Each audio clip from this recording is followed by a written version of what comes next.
Halo sahabat pecinta tanaman, selamat berjumpa dengan channel Ayo Lestarikan Tanaman.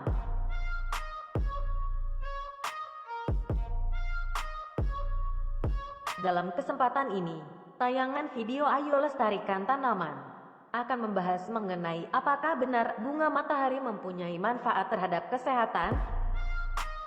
Hai, sebelum video ini membahas tentang manfaat bunga matahari, jangan lupa subscribe, like, dan share agar teman-teman yang lain juga tahu manfaat bunga yang satu ini.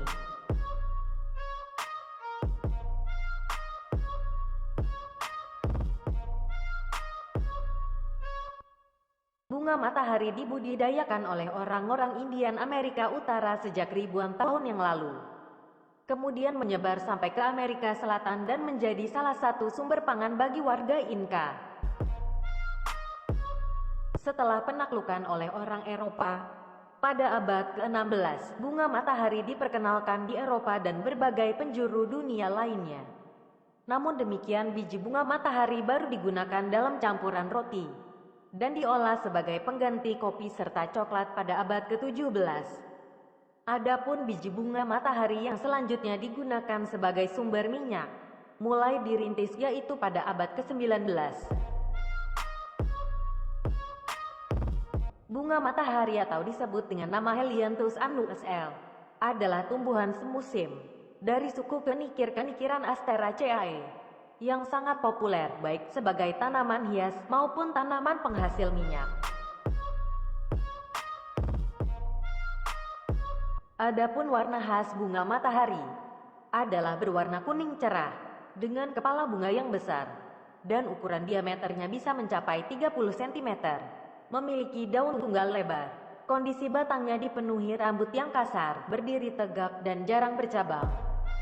Tinggi bunga matahari bisa mencapai 3 meter atau lebih.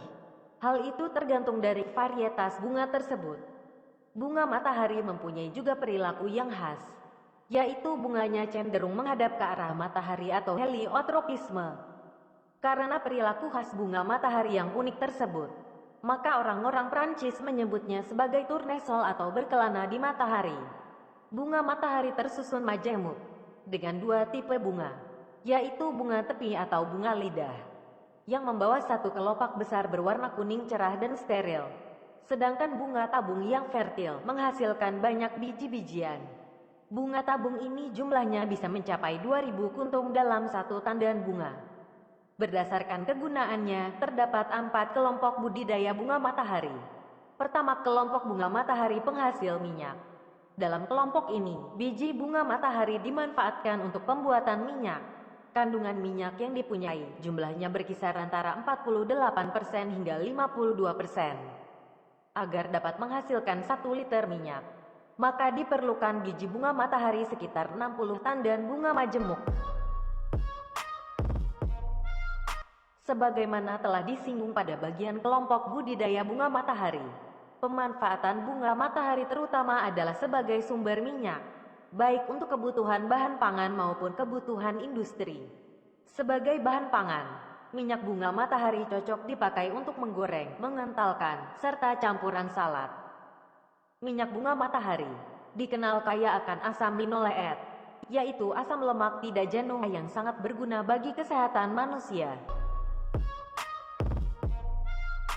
Kelompok pakan ternak. Untuk pakan ternak, daun bunga matahari dipanen sebagai pakan atau dijadikan sebagai pupuk hijau. Kelompok tanaman hias. Bunga matahari sebagai kelompok tanaman hias memiliki warna kelopak yang bervariasi dan memiliki banyak cabang berbunga. Kelompok kuaci. Kelompok kuaci, biji bunga matahari dipanen untuk dijadikan sebagai bahan pangan. Kuaci yang berasal dari biji bunga matahari seringkali diperdagangkan sebagai konsumsi makanan ringan. Adapun manfaat bunga matahari bagi kesehatan manusia, yaitu karena tingginya kandungan gizi yang dimiliki oleh bunga matahari, membuat biji bunga matahari berperan sebagai antioksidan, mencegah penyakit jantung, peradangan, diabetes, dan mencegah kanker. Selain itu, biji bunga matahari dapat diolah menjadi minyak nabati, copi, hingga tepung rendah gluten untuk diet. Dilansir dari Japan Today, bunga matahari dapat membantu mengeluarkan zat radioaktif dalam tanah, juga air. Bunga matahari dianggap juga dapat membersihkan sisa-sisa nuklir yang berbahaya, seperti pada bekas reaktor Chernobyl di Jepang. Selain itu, biji bunga matahari diyakini dapat membantu menurunkan tekanan darah, kolesterol, dan gula darah karena mengandung vitamin E, magnesium, protein, asam lemak linoleat, dan beberapa senyawa tanaman lainnya. Akhirnya, sebagai manusia, kita hanya dapat berusaha dan berdoa, dan Tuhanlah yang menentukan. Demikianlah ulasan video ini. Semoga bermanfaat bagi kita semua dan sampai jumpa pada video berikutnya.